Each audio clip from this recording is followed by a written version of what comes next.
Kok lemes? Assalamualaikum warahmatullahi wabarakatuh.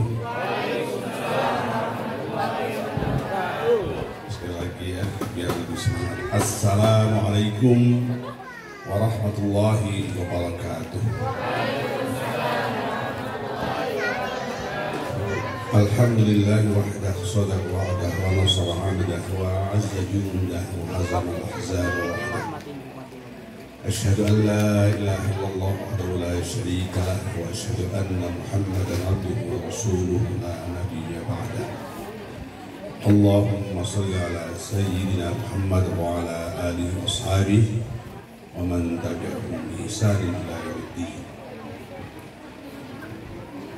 Qala Allah Ta'ala fi kitabihil karim wa idza sa'alaka 'ibadi 'anni fa inni qarib ujibu da'watad da'i idza da'ani falyastajibu li wal yu'minu bi la'allahum yarshudun.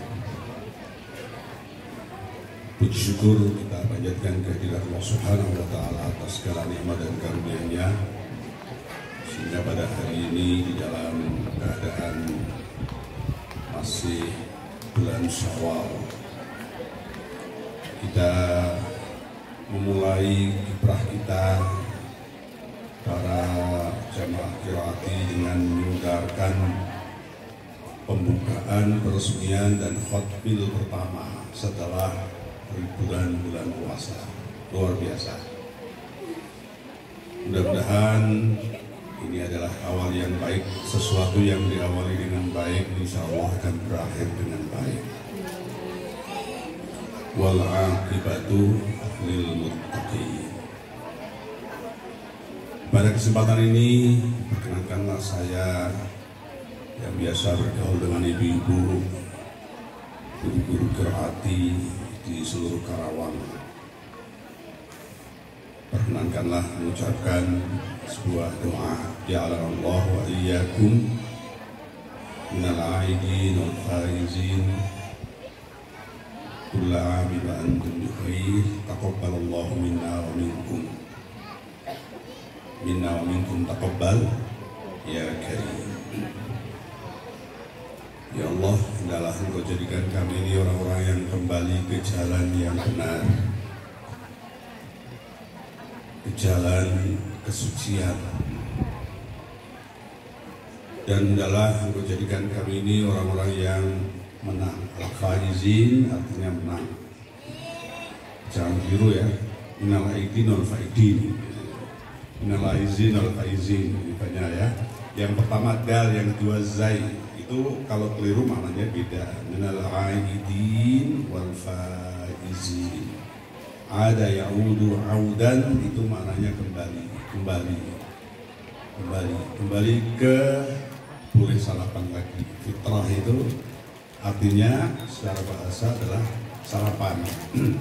Tapi juga punya makna yang dalam, yaitu kehidupan yang fitri. Sebagaimana dawuh kanjeng Nabi Muhammad SAW bahwa barang siapa yang melakukan siam di bulan Ramadan dengan baik, maka dia akan keluar dari bulan Ramadan itu kayauma waladathu ummuhu, seperti hari dilahirkan dari rahim sang ibunda tanpa membawa dosa, alias dalam keadaan fitrah. Karena kullu mauludin yuladu alal fitrah. Kita juga berdoa kepada Allah Subhanahu wa Ta'ala, mudah-mudahan semua ibadah kita diterima. Amin. Ya. Semua ibadah kita di bulan puasa dilipat gandakan pahalanya. Amin. Semua dosa-dosa kita dihapus. Amin. Ya. Dan kita naik tingkat, lulus menjadi orang yang lebih bertakwa dari yang kemarin-kemarin. Allahumma amin. Sejatinya kehidupan itu proses. Ada yang prosesnya stabil, ada yang prosesnya nggak stabil. Ada yang dari kecil baik, ketika di tengah perjalanan baik berakhir dengan baik. Ini orang-orang yang sangat berbahagia. Ya. Ada yang dari kecilnya tidak baik, berproses sedikit demi sedikit menjadi baik. Jadi kalau tadi cerita Pak RW itu bagi dunia Islam, bagi dunia ilmu Islam tidak kaget. Waliullah itu banyak yang dulunya itu perilakunya nggak benar. Salah satu contoh yang terkenal itu Sunan Kalijogo. Siapa yang tahu Sunan Kalijogo? Halo? Wali Songo yang berbangsa Jawa. Kalau yang lain itu keturunan, ya, bukan asli Jawa. Tapi kalau yang asli Jawa itu Wali Songo. Namanya siapa? Aslinya. Siapa yang tahu? Hah? Nggak tahu. Orang Jawa ya? Raden Syahid? Ya betul, ini orang Jogja tahu. Kalau nggak tahu ya awas saya tanyakan kenapa nggak tahu. Raden Syahid julukannya siapa? Ayo siapa? Hah? Bukan. Raden Syahid itu julukannya Branda Lokajaya. Ada hutan di sana namanya hutan Lokajaya. Ya. Dan Raden Syahid itu jadi berandal, preman di sana, di hutan itu. Siapa yang lewat dipalak. Wah, Pak preman itu sama mungkin ya. Nanti tolong ceritakan, oh sama kata Pak Haji itu sama dengan Sunan Kalijogo. Siapa tahu Bapak menjadi Sunan Kalijogo kecil. Miniatur. Yang datang dipalak. Suatu saat datanglah serombongan kafilah penyebar agama Islam. Datang melewati hutan Lokojoyo, dicegat, dipalak. Kafilahnya, kepala kafilahnya bilang, "Loh, kamu ini orang kaya kok meminta-minta sama saya." Kaya dari mana? Tuh lihat tuh, itu pohon kelapa, itu emas. Itu pohon kelapa berbuah emas. Itu bisa bermakna hiperbola ya. Orang yang belajar ilmu bahasa kayak bahasa hiperbola namanya. Itu emas itu. Kalau kamu bisa mengelolanya jadi emas. Emas. Ketika itu menurut mitos, menurut kepercayaan Jawa, memang Raden Syahid melihat pohon kelapa itu buahnya emas. Terus dipanjat ke atas, ternyata setelah sampai di atas kelapa biasa. Turun dia, kafilah itu dikejar. Setelah dikejar, kamu kafilah jangan bohong. Itu kelapa biasa, kenapa bilang kelapa emas? Kata Raden Syahid, kata ini kafilahnya ini, siapa bilang bohong? Tuh lihat, sekali lagi coba tengok. Ternyata setelah ditengok emas sampai 3 kali. Setelah 3 kali, kemudian Raden Syahid tunduk, takluk sama si kafilah, pemimpin kafilah ini. Karena pemimpin kafilah ini sebetulnya adalah penyebar agama Islam yang namanya Sunan Bonang. Sunan Bonang. Maka kemudian Raden Syahid mengatakan, saya mau berguru sama Anda, Tuan Sunan Bonang. Ya nanti dulu, saya kan masih ada pekerjaan, mau menyelesaikan perjalanan dagang saya. Tunggu di sini. Tunggu di sini lama banget. Kalau menurut bahasa orang Jawa sampai lumutan. Ya, sampai lumutan berarti bukan keluar lumutan, bukan. Sampai tongkat tumbuh, itu bukan berarti tongkatnya tumbuh. Lama banget. Ya. Jadi mengatakan lama banget itu dengan bahasa namanya hiperbola. Ya, sampai ditutupi rumput, Ya bukan berarti dicucupi rumput, lama banget. Ditunggu lama banget, akhirnya ketika Sunan Bonang pulang, masih nunggu di situ, kemudian Sunan Kalijogo jadi muridnya dan menjadi penyebar agama Islam yang kreatif, ya, kreatif menyebarkan agama Islam terutama di Jawa Tengah. Syekh Ibrahim bin Adham, siapa yang tahu? Orang sekarang nggak pada ngaji yang ginian sih Pak ya, nggak pada ngaji. Syekh Ibrahim bin Adham itu anak seorang sultan dia, anak seorang sultan. Tapi kemudian dia sukanya minum-minum, ya, main judi dan sebagainya. Awalnya masih mudanya, tapi kemudian dia sadar pada akhir hayatnya menjadi seorang ulama yang besar, bahkan waliullah. Contoh yang kita bisa lihat di Madinah. Di Madinah itu kan ada makam 3 ya, di Raudhah itu. Makam siapa coba? Nomor 1 makam Nabi Muhammad Sallallahu Alaihi Wasallam. Yang kedua makamnya Abu Bakar. Siapa Abu Bakar? Orang yang sangat loyal sama Rasulullah SAW. Yang ketiga Umar siapa? Wah, Umar ini dulunya preman, dia preman. Orang preman kalau bertobat bisa naik tingkat menjadi orang yang dekat di sisi Allah Subhanahu wa Ta'ala. Jadi kita doakan ya Bapak preman kita yang sekarang jadi RW. Siapa namanya? Pak Amar Arab. Kok bisa ada Arabnya, kenapa dia? Tapi tadi itu ketika mukadimahnya bahasa Arabnya lumayan ya, nggak salah-salah amat itu. Walaupun kalau standar qiraati ya oke masih salah, tapi pengucapan itu nggak salah ya. Itu menurut saya hebat, itu tanda-tanda bahwa beliau punya potensi untuk jadi orang top. Amin ya. Amin. Siapa yang kenal Nu'man bin Bashir? Halo. Tamara Bresesinggi siapa? Halo Tamara. Kalau Tamara pada tahu ya, Tamara ya, tahu ya. Nu'man bin Bashir siapa? Nah, Nu'man nggak tahu. Lah itu kualitas kita kan begitu ya. Nu'man bin Bashir ini adalah seorang sahabat Nabi yang suka humor. Ya, suka humor. Mungkin saya gambarkan seperti si Kabayan. Nah, suka humor. Kalau humor kelewatan, bahkan pernah menjual seorang sahabat, dijual. Itu Nu'man bin Bashir. Dia adalah pahlawan perang Badar, sehingga disayang oleh Rasulullah SAW. Suka ngeledek di hadapan Rasulullah dan Rasulullah sering tersenyum.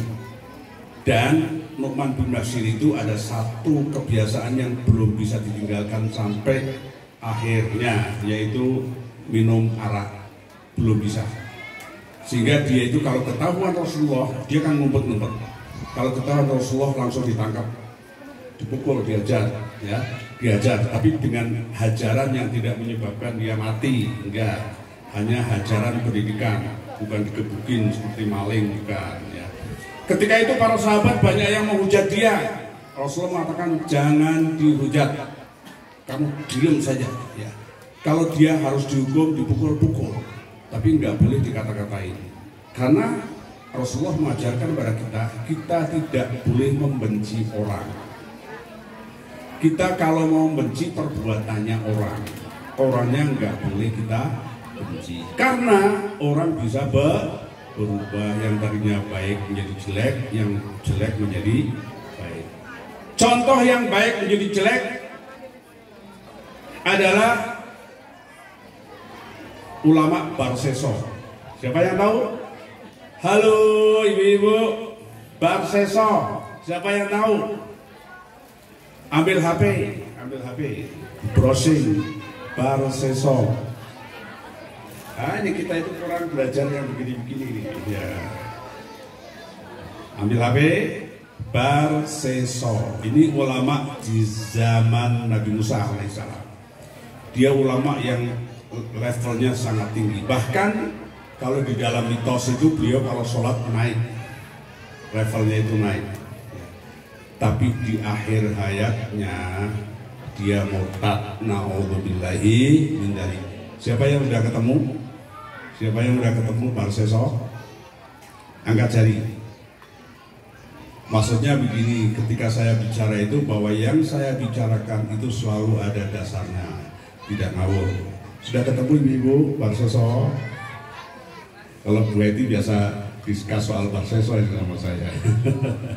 Ya. Ada Barseso? Ada? Mana? Coba yang angkat jari. Coba judulnya dibaca. Barseso terbujuk minuman keras. Hah? Barseso terbujuk minuman keras. Iya, Barseso terbujuk minuman keras. Iya. Itu matinya murtad. Na'udzubillahi min dzalik. Tolong dibaca, itu ceritanya bagus banget. Dia itu didatangi seorang tua yang so alim, tapi ternyata dia adalah iblis. Dia menggoda, ya. Menggoda Barseso ini sehingga akhirnya berbuat yang nggak benar, dan akhirnya ketahuan. Setelah ketahuan ditangkap sama kerajaan, kemudian disalibkan. Ketika itu iblis datang, "Hei Barseso, kamu ingin selamat atau ingin merasakan sakitnya disalib?" "Aduh, aku nggak kuat nih, begini sakit banget saya disalib seperti ini."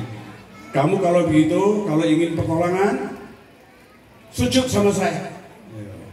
Kata Barseso, "Bagaimana saya sujud? Saya sedang disalib begini." "Tidak apa-apa, tidak harus sujud pakai kepala. Tidak usah sujud seperti jidatnya terkena tanah.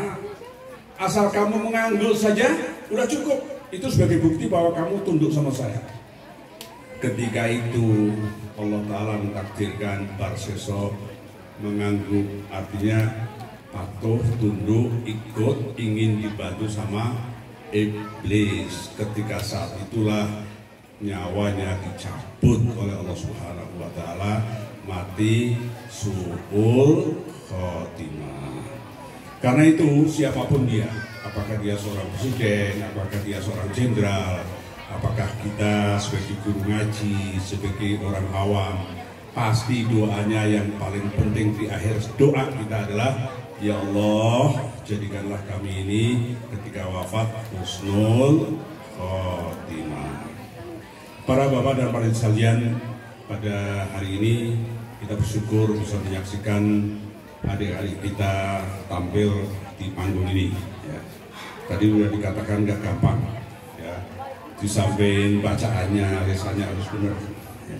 Itu tadi afwaja, dibaca afwaja saja sudah diprotes sama Bu Eti. Ya. Ada hamzahnya, padahal orang biasa nggak merasa itu. Wa ra'aitan nasa yadkhuluna fi dinillahi afwaja. Salah itu. Ya. Bu Eti yang tahu, kalau orang lain nggak tahu. Ya, ada hamzahnya, itu susah. Saya biasanya kalau ada orang yang begitu saya bilang 2 tahun ya prosesnya ngilangin hamzah. 2 tahun itu nggak gampang, ya. Seperti itu tadi. Alhamdulillahilladzi anzala ala abdihi kitab wa lam yaj'al lahu iwaja. Sininya nutup, ya, tenggorokannya nutup. Ketika tenggorokannya nutup muncul huruf hamzah. Ya. Begitu juga qalqalah, itu banyak hamzah. Ya. Ini termasuk susah. Banyak yang nggak bisa ini, sampai ngajinya selesai juga hamzahnya masih ada. Bismillahirrahmanirrahim. Qul huwallahu ahad, Allahus samad. Ada hamzahnya di sini. Padahal harusnya nggak boleh ada hamzah. Qul huwallahu ahad, Allahus samad. Nggak ada hamzahnya.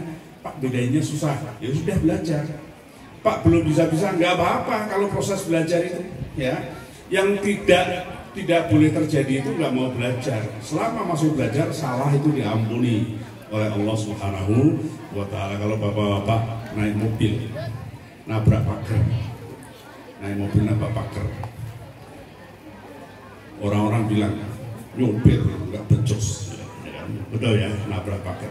Tapi kalau di atas mobilnya ada tulisannya belajar, nabrak pagar, apa kata orang? Oh, masih belajar. Orang yang masih belajar maka diampuni oleh Allah Subhanahu wa Ta'ala. Walau kanu arba'ina faqat wa fihim ummiyun lam tasihha jum'atuhum in qassara fi ta'allumihim. Barang siapa yang sholat Jumat jumlahnya 40, ada satu saja yang ummi, lam tasihha jum'atuhum, tidak sah Jumatnya, in qassara fi ta'allumihim, kalau dia tidak mau belajar. Karena itu di sini masjid kita diadakan pembelajaran, ya, pembelajaran agama, pembelajaran tahsin. Apa sebab? Tujuannya supaya kalau salah-salah diampuni oleh Allah Subhanahu Wa Taala. Salah-salah sedikit, insya Allah Allah Taala akan maafu. Ya, kita akan dimaafkan oleh Allah Subhanahu Wa Taala. Tapi kalau udah bacanya nggak benar, nggak mau belajar, ya sudah, nanti dicoret sama Allah Subhanahu Wa Taala. Yang sholatnya belum benar di rumah, tolong ke masjid. Ya. Apa sebab? Saya umpamakan gini, kalau ibu beli telo tahu telo, ketela, ya ketela. Satu-satu, apa yang ibu lihat? Boler, enggak boler. Boler itu apa ya? Yang boleng, yang dimakan apa? Yang kait itu apa namanya? Boleng. Bahasa Sundanya apa? Kulanas. Kulanas ya. Ini soalnya orang Sunda juga ini. Tapi Sundanya sudah mendalungan campur Jawa. Kulanas. Kalau beli satu-satu akan dilihat kulanas bisa. Ini bagus. Ini kulanas bisa. Ini bagus. Itu kalau belinya satu. Tapi kalau belinya sekarang, dilihat tidak kulanasnya, enggak ya. Begitu juga kalau sholat di rumah, dilihat satu-satu kulanas enggak, boleh enggak gitu. Tapi kalau di masjid ditanggung sama bacaannya imam. Kalau imamnya benar, imamnya nggak mau belajar, sama-sama kulanas. Na'udzubillahi. Gitu ya. Kita harus belajar, kita bersyukur. Di sini anak-anak kita mulai belajar dan yakin itu akan membawa berkah. Hadza kitabun anzalnahu ilaika mubarakun liyadabbaru ayatihi wa liyatadzakkara ulul albab. Ini adalah Al-Qur'an, Alkitab yang aku turunkan kepada engkau Muhammad, mubarakun, yang diberkahi. Orang yang baca Al-Quran, mengamalkan Al-Quran diberkahi, insya Allah. Jangan takut, ibu-ibu jangan takut. Bu Juju, jadi Ibu Juju ini termasuk, mohon maaf, kan tahdus bini mah boleh ya. Itu kan murid saya, dia produktif. Beliau menghasilkan ini muridnya Bu Juju semua kan. Alhamdulillah. Dulu di rumahnya, Anda semua tahu kan belajarnya di rumahnya gitu, ya sempit. Pak Haji, rumah saya udah sempit gimana?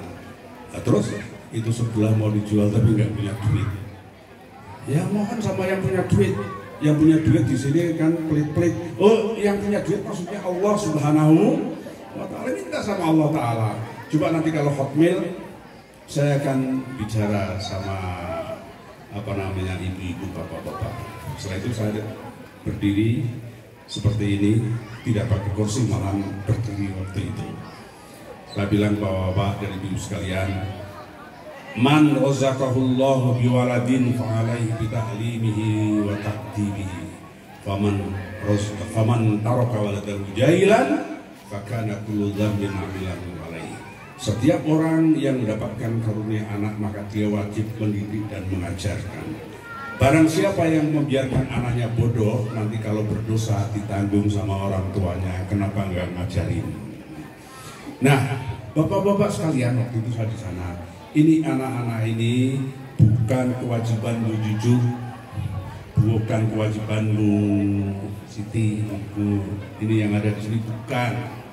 Mereka itu luar biasa, meninggalkan sebagian waktunya, meninggalkan waktu yang punya hak. Beliau kan punya hak itu, kamu nggak boleh. Oh, kita nggak bisa apa-apa kalau dia sudah nggak boleh, ya. Diizinkan ya Pak. Alhamdulillah, pahalanya besar Pak. Insya Allah, ya, ya. Itu untuk siapa? Untuk anak-anak kita. Padahal itu bukan kewajiban beliau-beliau ini, bukan. Kewajiban bapak-bapak ibu-ibunya.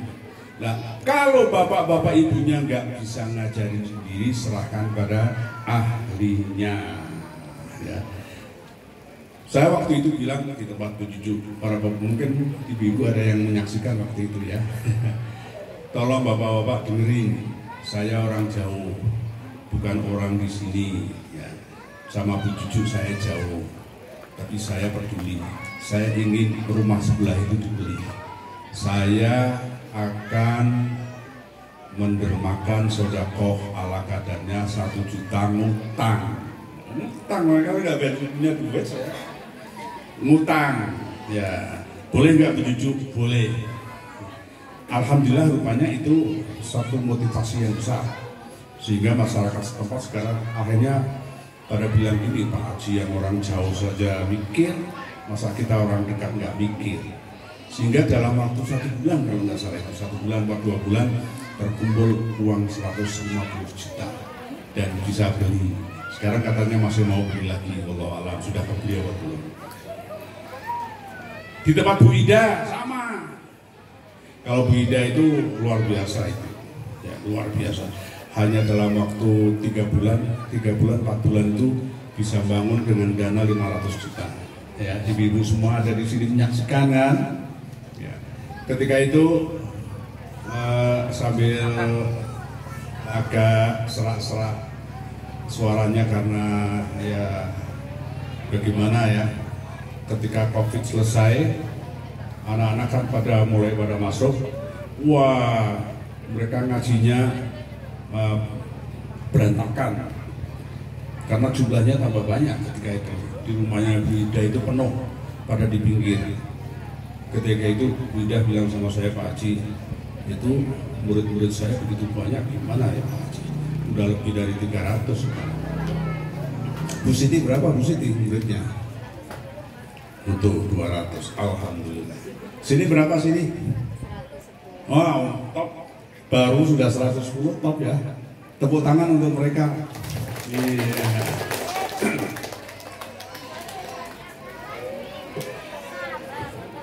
Ketika itu Bu Ida bilang sama saya, Pak Haji lah, rumah saya sempit begini gimana Pak Haji? Ada nggak pandangan di daerah sini yang rumah mau dijual? Ada Pak Haji di seberang, tapi mahal. Berapa sih mintanya? 150 juta. Lah ibu punya duit berapa? Itu ngumpulin, ibu-ibu semua itu udah ngumpulin 25 juta. Kurangnya banyak ya, 150, berarti kurangnya 175 juta. Ya sudah, mohon meminta pada yang punya duit ya. Yang punya duit bukan orang ya. Orang itu kan yang pegang duit saja, lepas ya. Ibu-ibu kira-kira tanggal 1 sama tanggal 28 duitnya banyak mana? Hah? Hah?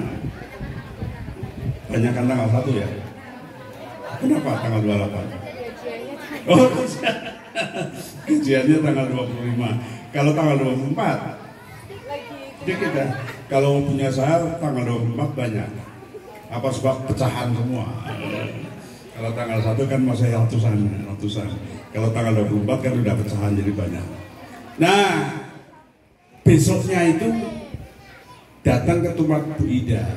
Ini motivasi ya untuk yang lain-lain juga, untuk yang lain-lain kira hati yang lain. Besoknya itu datang ke tempat Bu Ida, namanya Bu Dokter. Bu Dokter ini bukan dokter, beliau suaminya dokter, sudah wafat, rumahnya di Jomin. Begitu bertamu ke tempat Bu Ida, karena dia santrinya Bu Ida di Jomin. Ketika datang melihat anak-anak pada di mana-mana itu menangis. Setelah menangis, bilang sama Bu Ida, Bu Ida itu kasihan banget anak-anak pada di pinggir-pinggir jalan. Ya itu Bu, kami sedang memikirkan mau beli tanah rumah tapi belum bisa. Nah ibu punya duit berapa sekarang yang dikumpulkan 25 juta. Udah, akhirnya ngobrol bagi ibu tati itu akhirnya pulang. Nah, setelah pulang besoknya subuh-subuh ngebel. Subuh-subuh itu ngebel, baca subuh, assalamualaikum, waalaikumsalam, siapa ini? Bu dokter.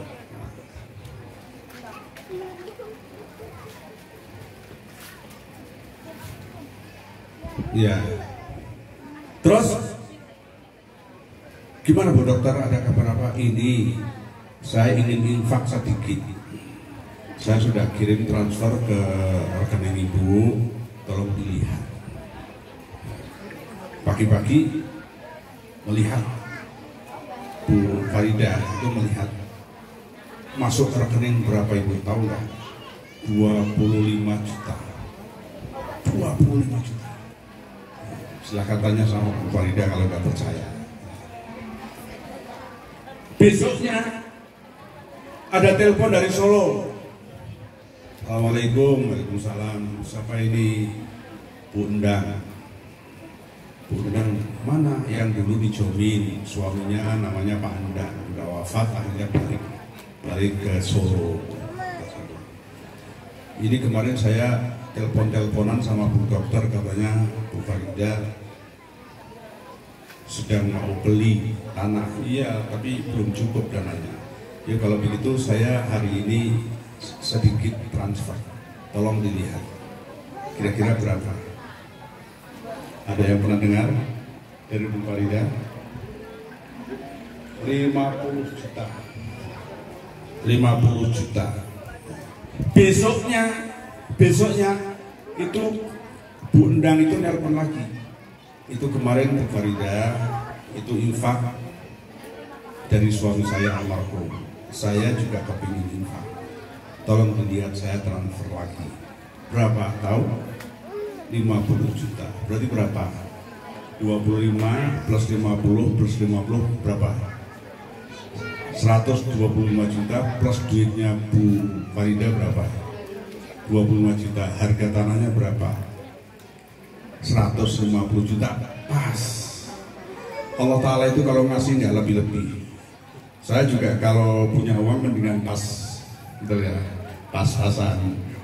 Pas-pasan atau berlebih? Kalau saya pas-pasan, pas pingin Mercy ada, pas pingin beli tanah ada kan, pas-pasan ya. Alhamdulillah. Pak Mujita juga gitu. Pak Mujita itu, mohon maaf ini kebetulan ada DKM. Ya. Pak Mujito itu dulunya ngajarnya di masjid. Saya tadinya ngajar Pak Mujito, setelah oke, mulai jalan, saya tinggal. Kemudian beliau ngajarnya di masjid. Kemudian beliau lapor sama saya, Pak Haji, ada masalah Pak Haji, kenapa? Kita ngajar di masjid, diprotes sama DKM, katanya bikin ribut. Jadi anak-anak kan kalau di masjid kan mau lari ke sana, lari ke sini kan, katanya bikin ribut. Ya kamu jelaskan. Sudah Pak, sudah saya jelaskan, tapi tetap ada orang-orang tertentu yang nggak suka anak-anak di masjid. Ya. Ini hati-hati Ibu ya, nanti kalau di masjid jaga anak-anak, ya jaga anak-anak. Saya bilang pindah kemana Pak? Ke rumah kamu. Ya, rumah saya kecil. Tidak apa-apa, nanti diluaskan sama Allah Ta'ala. Akhirnya Pak Mujito memindah santrinya di rumah. Bapak-bapak, ibu-ibu tahu ya, yang Pak Mujito itu rumahnya kecil gitu. Akhirnya lapor sama saya, Pak Haji nggak cukup, kan bisa ke atas. Ya. Akhirnya dibuat ke atas, istrinya jatuh dari atas ya. Pernah kan jatuh dari atas. Ya, tapi alhamdulillah karena tekun, dia itu orangnya tekun, ikhlas ya. Segala sesuatu itu kuncinya ikhlas ya.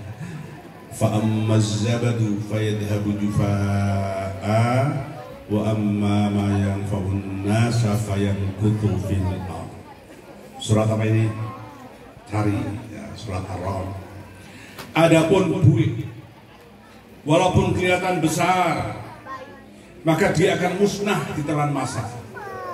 Ibu-ibu punya cita-cita, punya kegiatan, tapi hanya buik, tidak atas dasar keikhlasan, hanya hura-hura, nggak akan lama, nggak akan bertahan lama.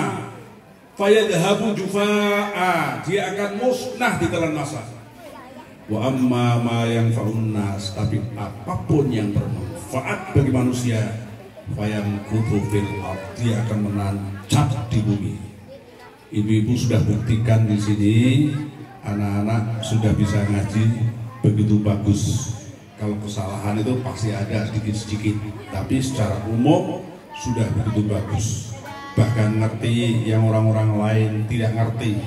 Apakah itu imalah, apakah itu tashil, apakah itu nator, apakah itu sakta, ya. Yang orang lain nggak tahu, anak-anak tidak tahu. Bahkan sampai ayat juz suratnya tahu. Ini adalah berkat kehebatan ibu-ibu kita. Amin, tepuk tangan. Ya. Tapi juga kehebatan bapak-bapak wali muridnya, ibu-ibu wali muridnya. Kalau mereka nggak dukung, nggak akan bisa. Anaknya malas digebek sama ibu gurunya, malas bapaknya sama ibunya di luar, berangkat. Jangan sampai nggak berangkat, gitu kan? Betul ya? Jadi semua itu tergantung dari gurunya, wali muridnya, dan juga anaknya yang memang luar biasa. Insya Allah berkah. Ketika Al-Quran berkembang di satu tempat, maka tempat itu menjadi berkah. Kita bisa melihat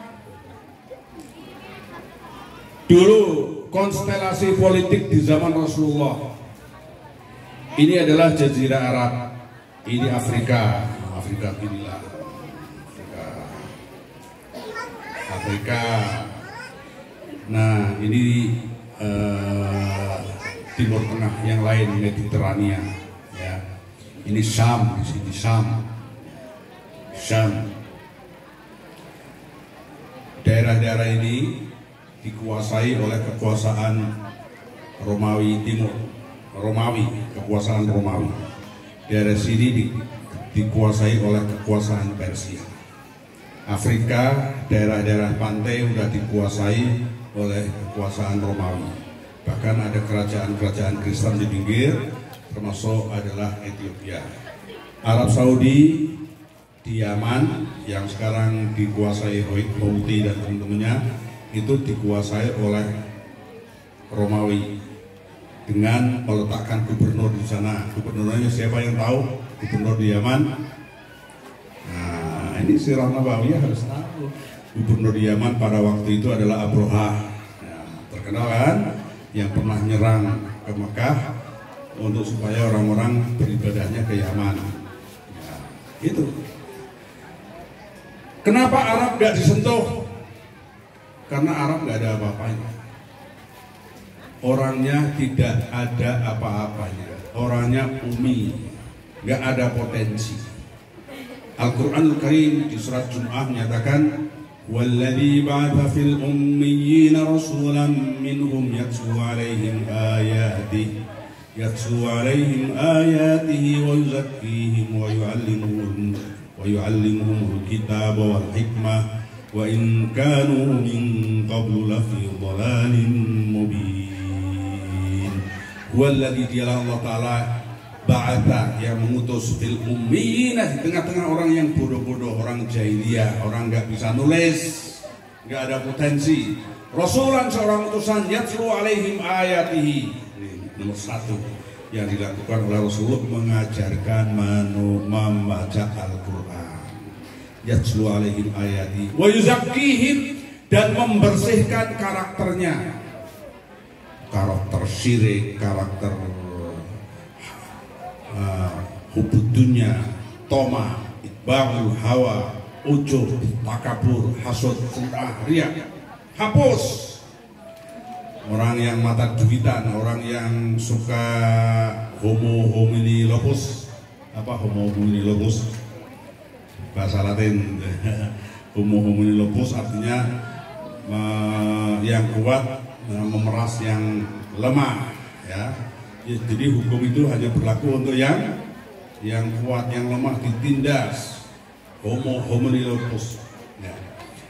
Ketika itu diturunkan ayat Al-Quran, yatlu alaihim ayatihi wa yuzakkihim, hatinya dibersihin. Mental and character building, mentalnya dirubah. Jepang itu nggak ada apa-apanya, ya, nggak ada apa-apanya, sumber daya bahan baku itu jauh kalah dibanding dengan Indonesia. Indonesia semuanya ada, ya, tapi mental and karakter buildingnya kita jauh, ya, kita jauh. Buang sampah aja dari mobil-mobil mewah ke jalan-jalan banyak. Kalau di Jepang yang namanya sampah hanya bungkus permen dimasukkan ke saku sampai rumah karena belum menemukan tempat sampah, di sini buang saja. Itu karakter, ya. Karakter itu yang diperbaiki. Ya, karena itu nanti ibu-ibu ketika mengajar di sini itu jangan hanya Al-Qur'annya saja, tapi juga karakternya. Diajarin mereka sopan santun pada orang, bagaimana cara berbicara yang baik, itu ya, Bu, ya. Ya. Wa yuzakkihim wa yu'allimuhumul kitaba wal hikmah. Setelah itu tidak hanya membaca, tapi harus wa yu'allimuhumul kitab, diajarkan kandungan Alkitab.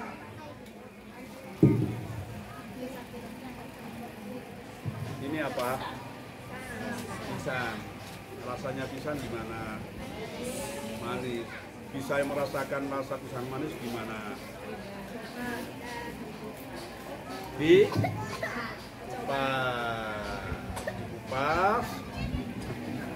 Saya nggak akan makan beneran. Kalau dikupas dimakan.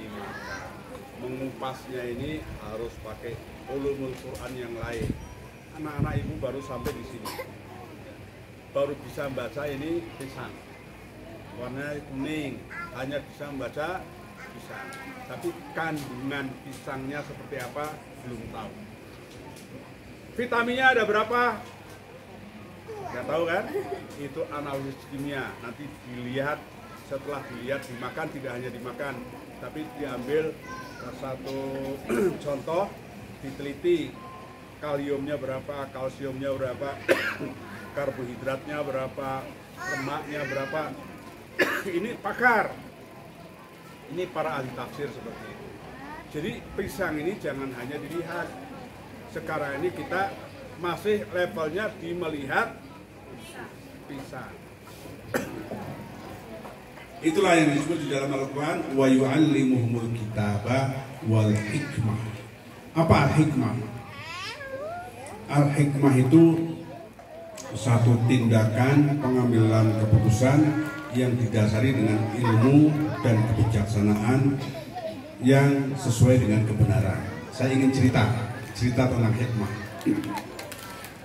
Di dalam Al-Quran kan disebutkan bahwa Nabi Sulaiman itu mendapatkan hikmah ketika masih kecil. Ya, Nabi Sulaiman itu mendapatkan hikmah waktu kecil. Ketika itu ada dua orang wanita yang hamil bareng, ya, tetanggaan, melahirkan bareng. Yang satu bayinya dimakan serigala, yang satu bayinya dimakan serigala. Ini ada di Al-Quran ya ceritanya. Ya. Nah, dua wanita ini berebut. Kata yang satu punya saya, yang satu punya saya. Yang ibu asli tentu saja mempertahankan anaknya. Yang ibunya digondol sama serigala, ingin supaya dia punya anak. Berebut. Akhirnya masuklah pengadilan desa. Pengadilan desa bingung karena nggak ada atau belum ada DNA.